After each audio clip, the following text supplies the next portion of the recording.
It's a crazy windy day out there today, so let's start in here. Just want to ask you, do you have a swollen, achy joint that won't settle, like an ankle or a knee, wrist? Maybe you've been using ice packs and taking anti inflammatories, but it's just so slow in healing. Most of us have been there. And for me, the thing that finally worked, it wasn't from a chemist, it was a plant that was growing not too far outside my back door. I'm Jenni from Wren Herbal. I'm a qualified clinical herbalist, and poultices used to be the norm when I was young, but now many have no idea what they are, let alone how to make them. So here is my exact step by step Comfrey Poultice method. You're going to walk away from this video knowing exactly which part of the comfrey plant to use, how to prepare the leaves so that the active healing compound actually gets into your tissue, and how long to leave the poultice on, and especially when not to use a comfrey poultice. There's one step in the preparation of this poultice that makes or breaks whether this plant will do anything for you or not. And often it gets missed. And that is to just add some of the comfrey plant root into your poultice as well as the leaves. If you've been watching your body struggle to heal and you suspect that there's something deeper going on underneath the surface apart from this, then I'll share a way that you can get personal support from me in the end as well. So I've been making comfrey poultices for years for myself, for my family and friends, and for clients who come to me when either conventional methods don't work or they just prefer to try natural methods. Comfrey works because of a compound in the plant called allantoin, and your job in this whole process is to get as much of it out of your plant and onto your skin as possible. Here's what I want you to know before we start. The plant itself usually isn't the problem when people say to me, oh, that didn't work for them. Usually it's the consistency. It's not just an overnight fix. Like when you break your leg, your body still has to do the repairing. It might take you 6 weeks.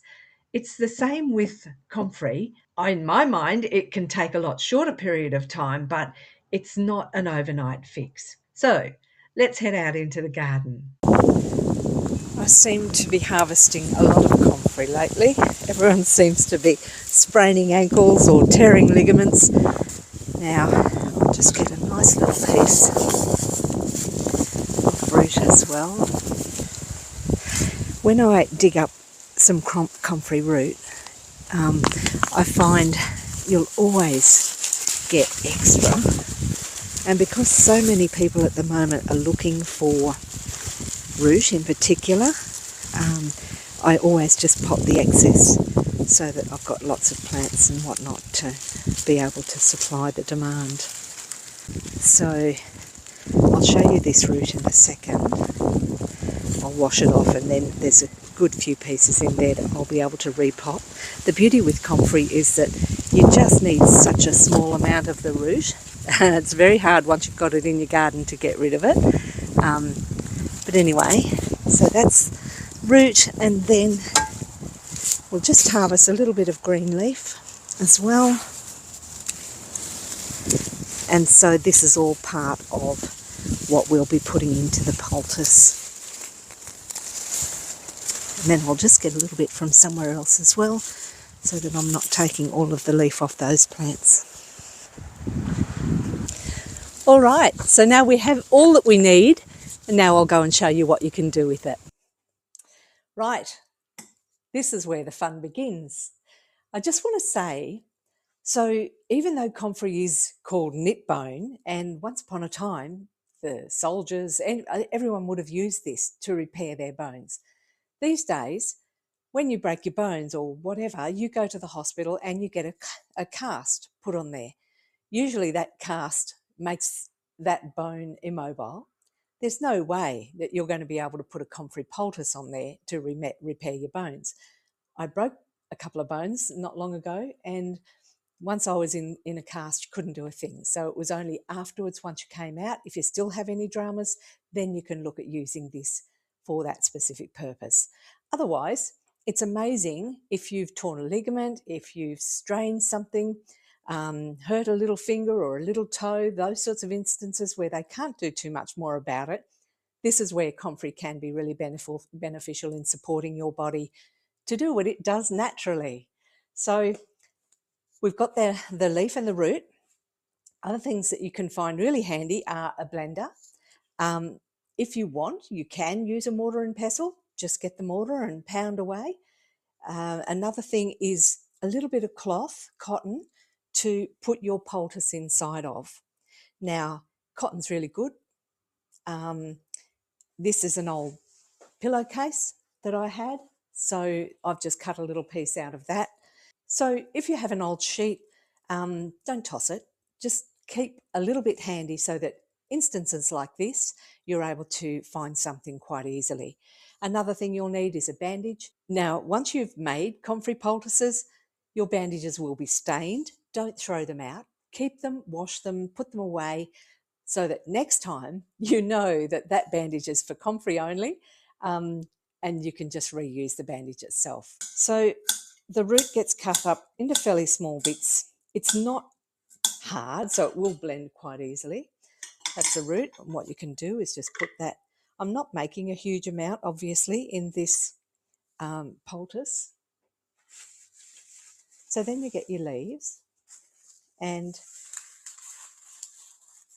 cut them in fairly finely as well, because that just helps them to blend a lot easier.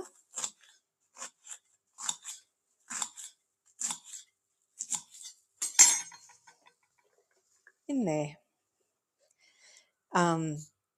The leaf itself, when you're using it, and the root doesn't generally stain your benches, but once you blend it and all of the juices come out, then you've got to be really careful. If you have that poultice on and you go to bed at night time, put a towel underneath. Otherwise, your sheets, especially if the poultice is a little bit runny, your sheets will get stained quite badly. So just something to keep in mind. All right, so we've got everything in there. That's what it's come to. It's a whole jar.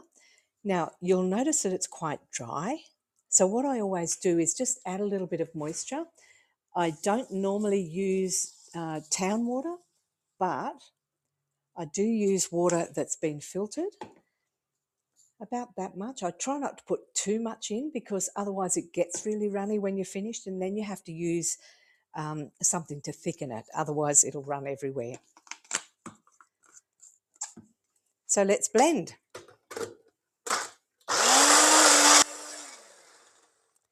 And there we go. So that's what it's blended down to. That will be sufficient for 2 or 3, depending on how much you need. If it's all around an ankle or if it's all around a knee, if it's on the thigh, you might need a little bit more. Minimum of 4 poultices you want to try. Now, this is quite runny. When you open it up, if you're familiar with this smell, it looks and smells a fair bit like something that's on the farm. So now, because that's quite thick and we don't want it runny, what we need to use is something like flour, psyllium husk, chia seed, dry chia seed can be really good. And what you're doing is you're putting it in there, and that's going to help absorb the moisture. Give it another little blend just to mix that all around. And that will help keep a lot of the moisture at bay. Alrighty, so then what you're going to be doing is cut your piece of cloth, again, depending on how much you need, what size, whether it's around a thigh or whether it's just a finger. Cut your cloth according to whatever size you need. I always use a double side. I never put this directly on the skin because you'll notice with the comfrey leaf, it's quite furry.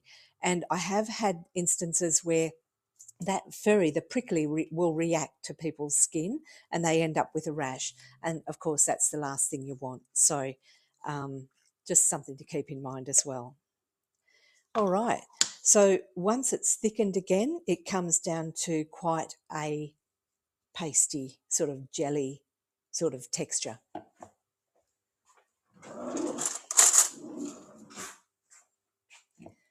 And so just get a spoon it onto your cloth.